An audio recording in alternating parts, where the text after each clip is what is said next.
वह साल था 1659 और मराठा साम्राज्य की पहाड़ियां एक ऐसी हलचल देख रही थीं जो इतिहास में कभी नहीं सुनी गई थी। उस समय मुगल साम्राज्य का विशालकाय सैन्य बल सह्याद्री की उन दुर्गम घाटियों में कदम रख रहा था जिन्हें अपना मसान मानकर वे आगे बढ़ रहे थे। लेकिन इतिहास के पन्नों में यह जीत या हार की कहानी नहीं थी, ये था एक ऐसी युद्ध कला का उदय जिसने विशाल सेनाओं के अहंकार को चकनाचूर कर दिया। और फिर बिना किसी चेतावनी के हवा में एक सन्नाटा छाया और अचानक पहाड़ियों की ओट से मराठा मावलों का सैलाब उमद्ध पदहा। ये गुरिल्ला नीति थी।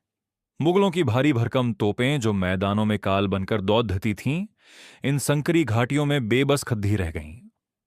शिवाजी महाराज का दर्शन सरल था।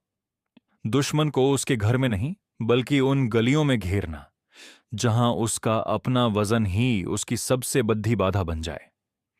लेकिन कहानी यहां खत्म नहीं होती।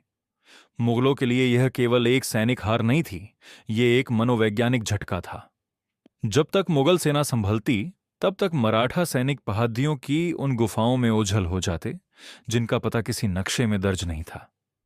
यह युद्ध नहीं, एक अदृश्य खेल था जिसमें राजा शिवाजी ने मुगलों की विशाल सेना को मिट्टी में मिला दिया। इतिहास के पन्नों में दर्ज है कि शिवाजी महाराज की यह गनीमी कावा तकनीक ही थी जिसने एक छोटे से राज्य को एक विशाल साम्राज्य की नींव बनाने की शक्ति दी। उनकी यह रणनीति आज भी आधुनिक युद्ध कला के छात्रों के लिए एक गहरा अध्ययन है।